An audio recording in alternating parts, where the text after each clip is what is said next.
Why is it so many horror films are set in the 80s? Maybe it's just that, like myself, that was a formative time for a lot of writers, directors, and producers in Hollywood. Or maybe it's just an era modern enough to be relevant to this day and age without the current year technology that proves to be an obstacle in most modern horror films. Either way, I'm sure we're not going to get to the bottom of it here in this intro.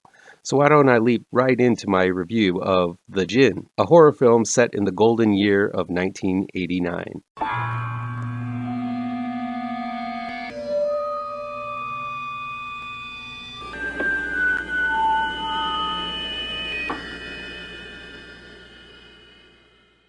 Welcome back to ML Miller Frights, a part of the Kings of Horror Network.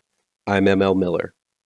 While you might be watching this video on the Kings of Horror Network, I urge you to click over to my ML Miller Frights YouTube page and give it a like. Please share with all of your buddies. Click subscribe to this channel, and don't forget to ring that bell for notifications.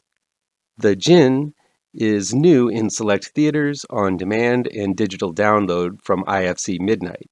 It's directed and written by David Carbonare and Justin Powell. Ezra Dewey plays Dylan, a 13-year-old latchkey kid who speaks in sign language due to an unspecified wound to his chest which keeps him from speaking. Dylan is a lonely kid, close with his dad, played by Rob Brownstein, and home alone a lot because his mother left him when he was much younger. All Dylan wants is to be normal, and he would do anything to have this dream come true. Having just moved into a new home with his dad, Dylan happens upon an old box left from the previous occupant. Inside the box is what looks to be a book of spells, packaged up and dusty from disuse. It's in this book that Dylan discovers a spell to grant a single wish, but this spell comes with a price. It summons an ancient spirit known as a Djinn, occasionally mispronounced as Djinn, otherwise known as a genie. Dylan finds himself trapped in his home, desperately trying to survive the night, with a Djinn hot on his heels and hungry for his soul. The Djinn does something that many other films attempt and fail to do. It's able to tell a universal story centering on a very specific time and a very specific age, and able to capture that feeling of childhood magic and wonderment in a way that can appeal to adults, but would be appealing to kids if it weren't so gall-darn scary.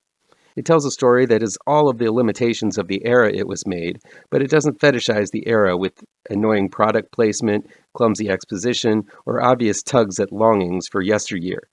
The fact that there are no cell phones or computers, and Dylan is a latchkey kid, are basically the only two factors which set this film apart from being a modern one. The Djinn tells an intimate story. In scope, it's limited to one small apartment that acts as Dylan's prison once the Djinn is summoned. Oddly reminiscent of the French horror film Inside, Djinn is a claustrophobic film, relying on tight shots of Dylan hiding and fleeing around the limited rooms and tight hallways of the apartment. Though he doesn't say a word, Ezra Dewey's face shows a wide vocabulary of emotions, his wide eyes inviting the viewer in for prime investment. The film utilizes the power of the Djinn, as well as its limitations, in extremely smart ways, as there is even a time constraint. If Dylan is able to survive being pursued by this Djinn for an hour, he gets his wish. Everything makes for a tightly woven story of dire circumstance, and this is one tension-filled hour Dylan has to endure. I also love the look of the Djinn. Rather than depict the evil spirit as all misty and mystical, the Djinn takes the form of people Dylan knows. Sure, it's a way of getting around a lot of CG effects and making the threat more tactile, but it also highlights a more psychological horror, as the evil spirit not only becomes an escaped fugitive Dylan hears about on the news, but also his mother, who he has plenty of issues with. Even without things getting all wish mastery, the demon is able to get under the skin of its victims, as it assumes the visage of those closest to Dylan's dreams and nightmares. There's a minimal CG usage, and what is used is effective, but the real terror happens within the scene and in Dylan's mind. This being a modern fairy tale of sorts, The Djinn ends with a ballsy and emotionally potent gut punch. While I had reservations about this film as it focuses mainly on one child for the entire time, lead actor Ezra Dewey and filmmakers David Charbonnaire and Justin Powell deliver a scary, suspenseful, and memorable small-scale but big impact battle between innocence and pure evil. The Djinn delivers sophisticated thrills and chills.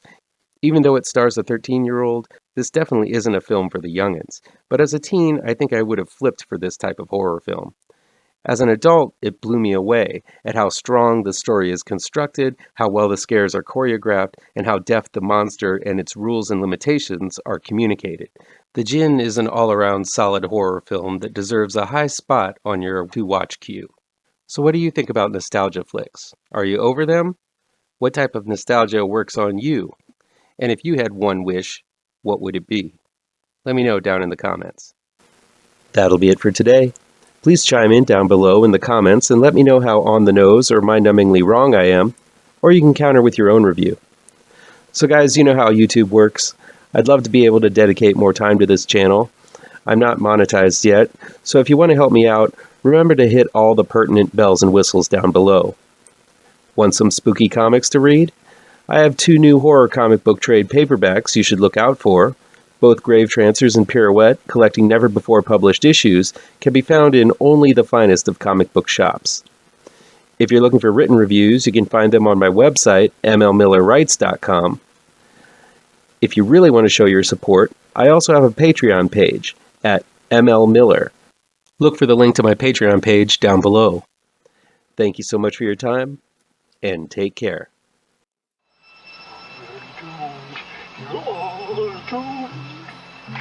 You're doomed to live the life you're meant to be,